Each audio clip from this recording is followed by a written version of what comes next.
اچھا جی، میرے ساتھ نکالیے گا دانیل نبی کی کتاب اور اس کا 6واں باب۔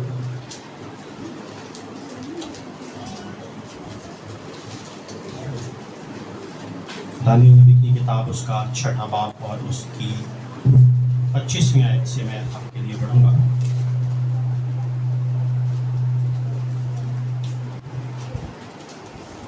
جی نکالیے بائبل ہے جن کے پاس، چلیں۔ کلام خدا میں یوں مرقوم ہے، تب دارا بادشاہ نے سب لوگوں اور قوموں اور اہل لغت کو جو روئے زمین پر بستے تھے نامہ لکھا۔ تمہاری سلامتی افزون ہو۔ میں یہ فرمان جاری کرتا ہوں کہ میری مملکت کے ہر ایک صوبہ کے لوگ دانیل کے خدا کے حضور لرزان اور ترسان اور لرزان ہوں، کیونکہ وہی زندہ خدا ہے اور ہمیشہ قائم ہے، اور اس کی سلطنت لازوال ہے، اور اس کی مملکت ابد تک رہے گی۔ وہی چھڑاتا اور بچاتا ہے، اور آسمان اور زمین میں وہی نشان اور عجائب دکھاتا ہے۔ اسی نے دانیل کو شیروں کے پنجوں سے چھڑایا، پس یہ دانیل دارا کی سلطنت اور خورس کی سلطنت میں کامیاب رہا۔ آمین۔ ایک لمحہ کے لیے اپنی آنکھوں کو بند کریں۔ خدا قدوس، میں تیرا شکر، تیری تعریف، تیرے نام کی تمجید کرتا ہوں۔ میں اس قابل نہیں ہوں کہ میں تیرے منہ کی باتوں کو بیان کر سکوں، لیکن تو نے مجھے پھر بھی اس قابل سمجھا۔ میں خاک ہوں میرے خدا، اے پاک روح، جب تک تو مجھے گائیڈ نہ کرے میں کبھی بھی تیرے منہ کی باتوں کو بیان نہیں کر سکتا۔ اب اے باپ منت کرتا ہوں، میں کم ہو جاؤں، میں زیرو ہو جاؤں، اور یسوع مسیح مجھ میں نظر آنا شروع ہو جائے، تاکہ میں جو کلام کروں، تاکہ میں جو باتیں کروں خداوندوں کے خدا ان زندگیوں کے لیے باعث برکت ہو۔ نہ خداوندوں کے خدا یہ صرف سنے بلکہ اس پر عمل کرنے والے بن سکے۔ میرے خدا، میں تیرا شکر، تیری تعریف کرتا ہوں، یسوع مسیح ناصری کے نام سے مانگتا اور پا لیتا ہوں، آمین آمین۔ اچھا جی، دارا بادشاہ نے یہ فرمان جاری کیا اپنی ساری مملکت کو کہ آج کے بعد جو ہے ہم دانیل کے خدا کی پوجا کریں گے، دانیل کے خدا کی پرستش کریں گے۔ اس کے پیچھے ہوا کیا؟ یہ ایک بت پرست قوم سے تھا۔ دارا بادشاہ خدا کو نہیں جانتا تھا، یہوہ خدا کو بالکل بھی نہیں جانتا تھا، اور خدا سے ذرا بھی واقف نہیں تھا۔ لیکن ایک انسان کی زندگی نے اس کے پورے جو ذہنیت اور اس کی پوری سوچ کو بدل کے رکھ دیا، اور اس ایک انسان کے عمل سے پوری کائنات، پوری جو مملکت میں یہوہ کا نام لیا جانے لگا۔ ہوا کیا تھا؟ قصہ یہاں سے شروع ہوا کہ دارا بادشاہ کی سلطنت میں اس نے 120 ناظم جو تھے وہ مقرر کیے۔ 120 ناظم میں اس نے 3 وزیر رکھے، اور 3 وزیروں میں سب سے اوپر دانیل کا درجہ تھا، کیونکہ لکھا ہے کہ دانیل میں فاضل روح تھی۔ تو ہوا کیا؟ انہوں نے 120 ناظم تھے جو ساری مملکت کو سنبھالتے تھے، جو ساری مملکت کو دیکھتے تھے، ساری مملکت کا جو کنٹرول تھا وہ 120 ناظموں کے ہاتھ میں تھا۔ اس کے اوپر 3 وزیر تھے، اور 3 وزیروں کے اوپر سب سے اوپر دانیل کا درجہ تھا۔ اب لوگ اس بات کو برداشت نہیں کر پا رہے تھے۔ کیوں؟ کیونکہ دانیل اسیری میں سرفراز ہو رہا تھا، کیونکہ اس نے اپنے زندہ خدا کے نام کو قید میں اسیری میں پہچاننا شروع کر دیا، بلکہ یہ جوانی ہی سے، بلکہ بچپن ہی سے یہ زندہ خدا کے نام سے واقف تھا، اپنے یہوہ خدا کو جانتا تھا۔ اس نے اسیری میں بھی اپنے زندہ خدا کو نہیں چھوڑا۔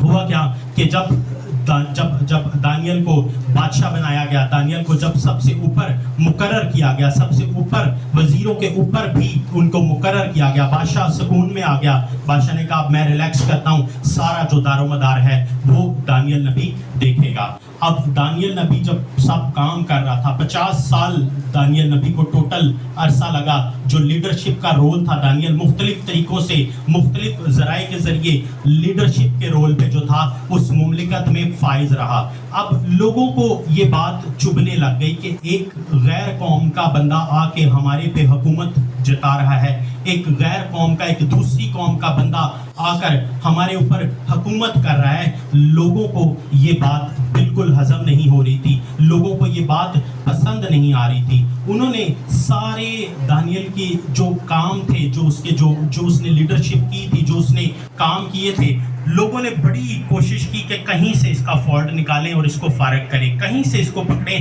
اور اس کو فارغ کریں, اس کی جاب سے ختم کریں, بادشاہ کی نظروں سے اس کو برا بنائیں.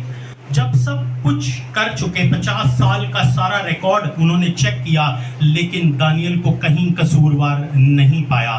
کیوں؟ کیونکہ وہ زندہ خدا کا ماننے والا تھا, کیونکہ وہ یہوہ خدا کا پیروکار تھا. انہوں نے دانیل کو کہیں بھی قصوروار نہیں پایا. اب مسئلہ یہ تھا کہ انہوں نے دانیل کو کسی نہ کسی طرح, کسی نہ کسی وجہ سے پھنسانا ضرور تھا. اب انہوں نے دیکھا کہ وہ کیا رہا ہے, انہوں نے دیکھا کہ یہ اپنے خدا سے نہیں ہٹتا. جو بھی کام ہوتا ہے, جو بھی مسئلہ ہوتا ہے, یہ اپنے خدا سے ضرور مشورہ کرتا ہے. یہ اپنے خدا کی عبادت سے نہ دائیں مڑتا ہے نہ بائیں مڑتا ہے. انہوں نے اسی کو جو ہے اس کا عیب بنانا شروع کر دیا.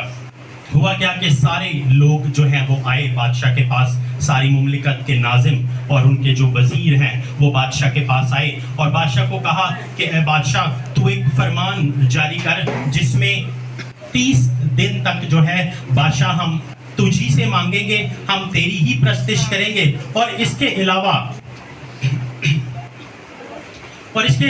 اگر کوئی تیرے سے, اس کے علاوہ اگر کوئی بادشاہ کے علاوہ جو ہے کسی اور معبود کو سجدہ کرے یا کسی اور معبود سے کچھ مانگے تو اس کو شیروں کی مان میں ڈال دیا جائے گا. ہوا کیا, اب یہ قانون جو ہے وہ پاس ہو گیا. یہ سارے ناظم, سارے وزیر, سارے سردار اکٹھے ہو کر بادشاہ کے پاس گئے اور یہ آئین, انہوں نے یہ قانون جو ہے وہ بنوایا, اور قانون بنوانے کے بعد اس پہ بادشاہ سے سائن کروائے, دستخط کروائے کہ یہ قانون آج کے بعد پکا ہو گیا ہے. کیسی زبردست بات ہے کہ دانیل جو ہے سب سے بڑا ان کا لیڈر ہے, سب سے بڑا ناظم ہے, اسی کی غیر موجودگی میں یہ آئین جو تھا وہ بن گیا, یہ قانون جو تھا وہ بن گیا. اب ہوا کیا, جب قانون بن گیا, یہ سب آئین مقرر ہو گیا کہ دانیل کہ جو بھی خداوند, جو بھی مطلب معبودوں کی پرستش کرے گا, مطلب جو بادشاہ سے جو بھی چیز جو ہے وہ مانگے گا تو وہ جیتا رہے گا. اس کے علاوہ کوئی دوسرے معبود کی پرستش کرے گا, اس کو شیروں کی ماند میں ڈال دیا جائے گا. تو ہوا کیا, سلسلہ یہ ہوا, مختصر میں آپ کو بالکل سٹوری شارٹ کٹ کر کے بتا رہا ہوں کیونکہ ٹائم آلریڈی بہت ہو چکا ہوا ہے.